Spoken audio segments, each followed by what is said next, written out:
Assalamualaikum warahmatullahi wabarakatuh.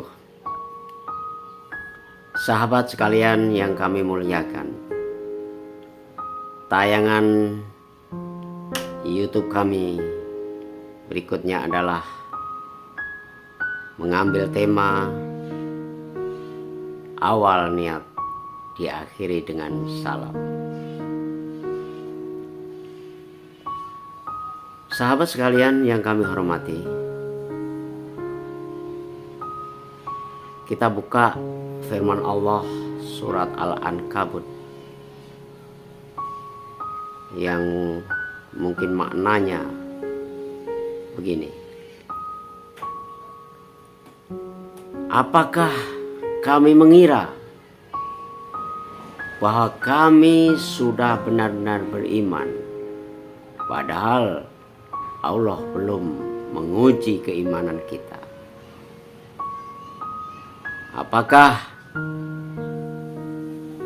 kami mengira kamu sudah beriman sebelum kami menguji kepada kamu sekalian?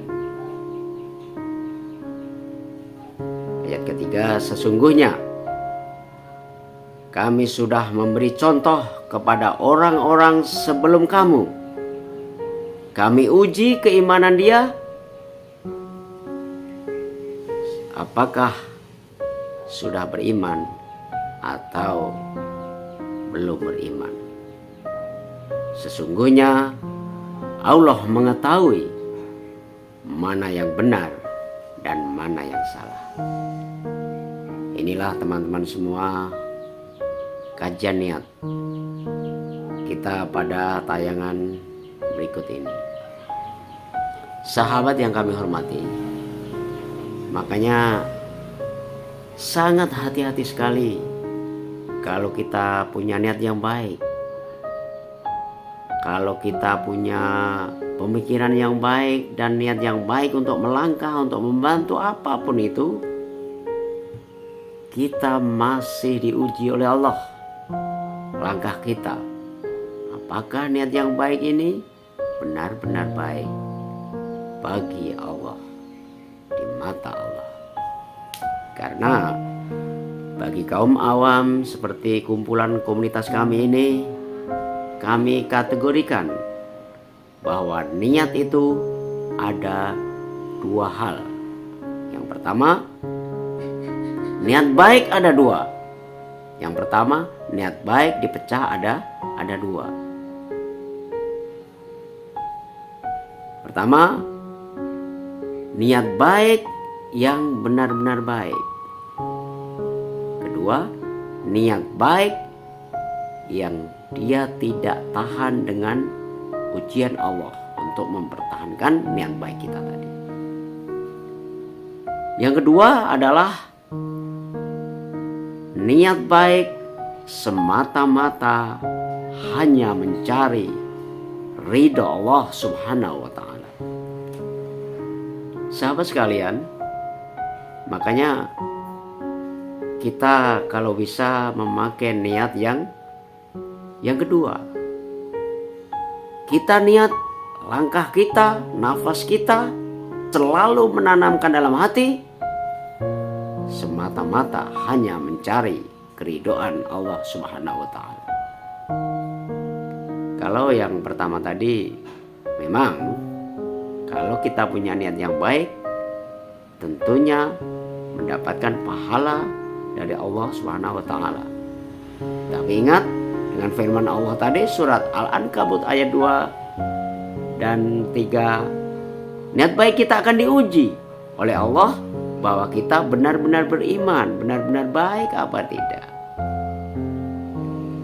Sahabat sekalian, ada sebuah kisah sedikit kami sampaikan, semoga menjadikan wacana dengan niat baik tadi.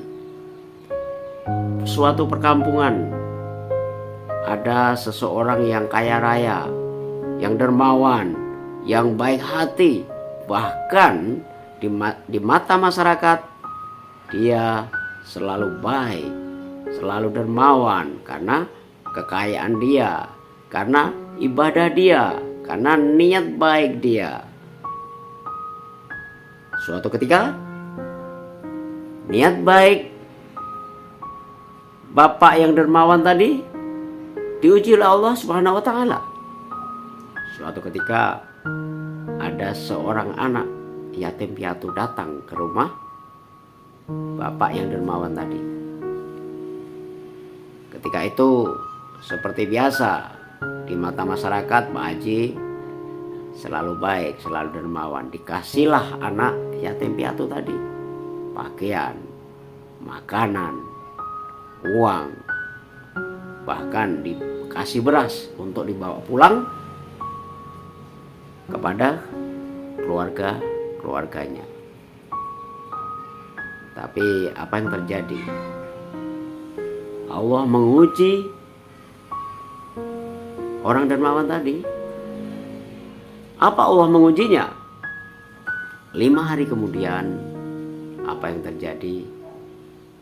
Anggap saja si Fulan, anak yatim piatu tadi, datang lagi ke tempat Pak Haji. Langsung masuk ke rumah, masuk ke hidangan makanan, hidangan meja makan Pak Haji yang telah disediakan oleh keluarganya. Kebetulan masih sepi, Pak Haji masih di kamar. Nah, ketika itu anak kecil tadi makan sepuasnya, mana hidangan yang di situ dicicipnya semua. Dan meja makan berantakan. Tiba-tiba Pak Haji tahu keluar dari kamar, melihat anak yatim piatu tadi lagi makan di kamar dan berantakan semua. Akhirnya kemarahan Pak Haji memuncak. Anak ndak tahu diri, anak ndak tahu diuntung. Kurang apa lagi kebaikan kita sama kamu, anak yang jahat, anak yang durhaka. Sudah saya kasih pakaian, sudah saya kasih uang, kasih beras untuk dibawa sama keluarganya, datang lagi, kurang ajar. Kurang apa lagi kita? Itu yang dibilang orang dermawan tadi. Itulah contoh, sahabat sekalian, niat baik. Makanya hati-hati, niat baik ini akan Allah uji dengan ujian-ujian yang akan mengurangi pahala kebaikan kita tadi. Itulah sebagian contoh suatu perkampungan. Jadi niat baik bagi Allah kadang tidak bisa dilihat dengan mata kepala, tidak bisa kita mendengarkan langsung, tapi diri sendirilah yang mengetahui komitmen baik kita kepada seseorang, kepada siapapun. Makanya apapun kami sarankan kepada teman-teman semua dalam kehidupan ini, mari kita mengurangi kecemasan dalam hati, mengurangi kegaduhan dalam hati. Kita bersihkan dengan cahaya-cahaya ilahi. Jangan sampai apa yang kita miliki, apa yang kita dapatkan, kita selalu khawatir. Kita berusaha dengan ikhlas diserahkan kepada Allah Subhanahu wa taala. Itulah dalam perjalanan melakukan sholat, menjalankan sholat, mana sujud. Apapun yang datang dari Allah, apapun yang menimpa kita, apapun kesusahan, kesenangan kita yang datang dari Allah, kita kembalikan kepada Allah Subhanahu wa taala. Makanya kalau kita mengambil niat yang kedua, insya Allah dalam menjalankan sholat kita akan lebih sempurna. Contohnya begini, ketika kita menghadap kiblat, angkat takbir, kalau pakai niat yang pertama misalnya Allahu Akbar, misalnya kabira walhamdulillahi katsira, dalam hati kita misalnya, boleh dibaca boleh tidak. Allah sudah kasih kebesaran Allah, ambillah. Tapi kamu jangan cemas, itu datangnya itu yang makasih dari aku, maka kembalikanlah kepada aku. Manfaatkanlah kepada orang miskin, orang yatim piatu dan lain sebagainya. Jangan dalam sholat misalnya Allahu Akbar, misalnya Bismillahirrahmanirrahim. dan seterusnya. Waduh, hari mau hujan ini, jemuran kita bagaimana? Cemas dalam hati kita. Nah, kita hindari ini. Waduh, anak kita belum pulang ini. Jangan-jangan main tempat tamannya. Jangan-jangan ada apa ini? Selalu khawatir dalam kehidupan kita. Waduh, mobil kita, motor kita dibawa tetangga, dipinjam tetangga. Nanti bagaimana kalau lecet? Bagaimana kalau rusak? Selalu khawatir. Kita lupa bahwa harta seluruhnya yang hadir di kita, kesenangan, kesusahan datangnya dari Allah. Maka berusaha kembalikan kepada Allah Subhanahu wa taala. Itulah makna sujud di dalam sholat.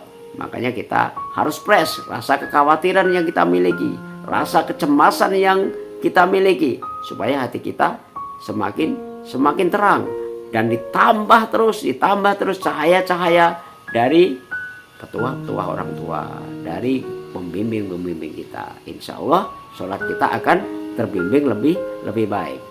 Makanya niatkan dalam hati kita, tancapkan dalam hati kita setiap langkah, niatkan dengan baik semata-mata hanya mencari ridho Allah Subhanahu wa taala. Sahabat yang kami hormati, maka ketika kita salam kanan, kita kasih dan sayang kepada kawan-kawan kita, guru-guru kita, pembimbing kita, orang tua kita. Kita doakan orang tua yang mendahului kita, sahabat kita yang mendahului kita, pembimbing-pembimbing yang mendahului kita. Kita doakan terus supaya kita berkumpul di yaumil akhir nanti. Salam kanan adalah maknanya kita kasih dan sayang kepada fakir miskin, kepada kelaparan. Kita sadar bahwa kita ini tidak ada apa-apanya di mata Allah, karena yang hadir di kita ini adalah datangnya dari Allah. Maka kita harus kembalikan kepada Allah. Kemudian disunahkan salam kiri. Jangan membenci, jangan iri, jangan dengki, jangan menyakiti kepada seseorang, kepada hamba Allah yang menyakiti kita, yang membenci kita. Kita doakan semoga yang membenci kita, yang menyakiti kita, yang iri dengan kita, semoga Allah akan membolak-balikkan hati mereka supaya baik kepada kita.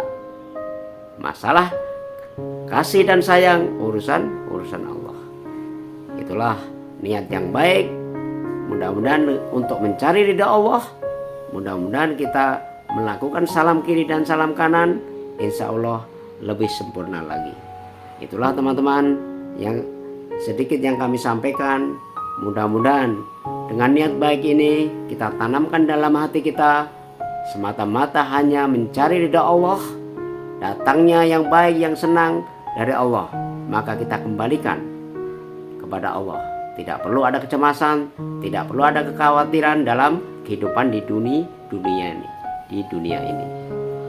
Teman-teman sekalian, sedikit gambaran niat supaya kita dengan niat yang baik mendapatkan pahala. Allah tidak akan mengurangi pahala kita dengan ujian-ujian yang kita hadapi nanti. Terima kasih. Semoga tayangan ini bermanfaat bagi teman-teman semua yang tidak hadir di majelis kami kumpul bersama, duduk di atas tikar kopi bersama. Terima kasih. Wassalamualaikum warahmatullahi wabarakatuh.